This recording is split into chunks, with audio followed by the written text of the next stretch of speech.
Well, it's live from below the poverty line. This is a little blog to kind of help you all a little bit put intricate pieces into a puzzle that everybody has a kind of a chunk here, chunk there, but nobody seems to be able to connect the whole thing. So in a series of these blogs, we're going to try to explore some of these by using a lot of examples of history, science, a bunch of everything. To see if we cannot all connect. Now, I'm making these blogs ahead of time because the way things are right now, everything is, well, a little effed up. And it's, even if some of these concepts and people figured a lot of this out, it's a little too late right now. Let's just say the enemies have taken the castle a long time ago. And to fix it is amazingly difficult. But to understand why that plays a factor, which right now doesn't make any sense, but it will as we go through different segments, we'll select a topic. This week, I guess we'll say, this week's topic should be criminal justice versus money and prestige.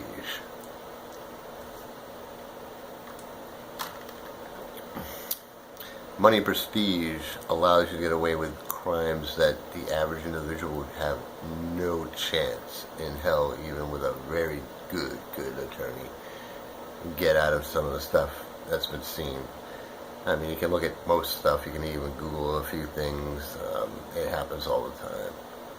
You know, teenage boy gets drunk, underage, crashes his car, kills 3 people, and doesn't serve a single day in jail. And his punishment is to be shipped away. You know, at $1 million resort to fix his problems through rehabilitation. If that happened to the normal, average, everyday person, you would have been sentenced and sent away for a very long time, very quickly. That would be a guarantee. And there's been historical figures. If he got the money, there is probably, they always say, you know, I can't be bought. Well, it seems to me that everything can be bought when it gets up high enough. You can buy a lot, unfortunately. You can afford to buy justice. You can afford to buy things that people think they have here, well, down here, think they have. You can buy it. We can't. And those type of criminals on that upper echelon, it seems like the more profile of high money crimes, the less the actual criminal who stole it does at all. In many cases of that, you're starting to see it anyways. We'll just say Wells Fargo is your good example. It's just outright trying to squeeze and show where the level is of how far you can go before people start to say, oops, we can't let this slide anymore. We've been doing it for 10 years now since we've been investigating you people. We can't let it slide anymore. Wells Fargo just showed all the other typical banks or anything else that wants to make money or take a little piece of this and that. They just showed you where the level is, the bar is. That's where you don't go anymore. And the thing is, nothing's going to change. It's a quick little blurb on the news. If you were into watching that type of stuff, which I personally enjoy, you got to watch somebody, literally get their ass kicked in front of, important people. But most of the world doesn't really pay attention to it. So they just catch it on a quick little glimpse on the news or, those comedy news places or wherever. You'll see a clip of it, but you'll never see the full thing.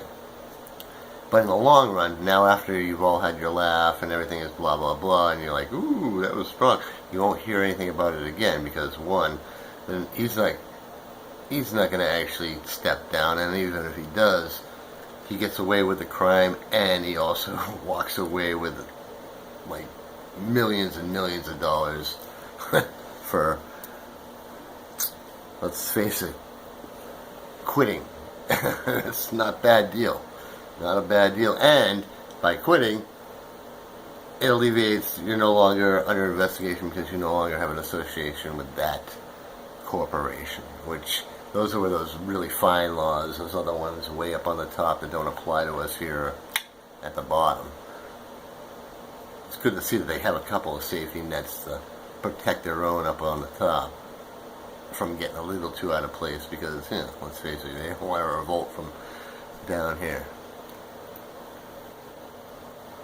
But the point being made is if you have enough money, you can get away with the most extreme cases of shit. You know what I mean? Somebody robs somebody at gunpoint and spends 15 years in jail just to steal like $250. And he goes away for 15 years. This guy over here steals and robs from thousands and thousands of customers on a big mass scale and doesn't spend a single day in a cell. And they're just going to forget it anyway. It's going to just get whitewashed. I mean, everything always does. I mean, if you want to take a good example of something, of kind of like a whitewashing, is if you didn't remember like a few years ago, give or take, I'm going to say 4 or 5, maybe less, a plane just happened to fly out somewhere and just completely disappeared. And everybody was looking for it. It was a huge story. And, a bunch of people died. That's it. Nobody knows where the plane went. Nobody knows where it landed. Nobody cared. And after a while, they gave it like some good, strong news stuff. Ooh. And then they faded it out. And you've never heard another thing about it. Did they find it? I figured that'd be newsworthy. If they didn't find it, maybe you might want to mention it once in a while before it completely fades out of memory, but it just stopped. And they do that a lot with stuff. They've done that multiple times throughout history. So we'll go through those moments a little bit later on so you can understand where we are right now. So, in essence, the top have secured themselves an incredible stronghold on the world, almost kind of like a king, but it's shared by many, many, many thrones, a 1% throne. And it is for all to bow. If you want to stay close to the crown, you gotta bow.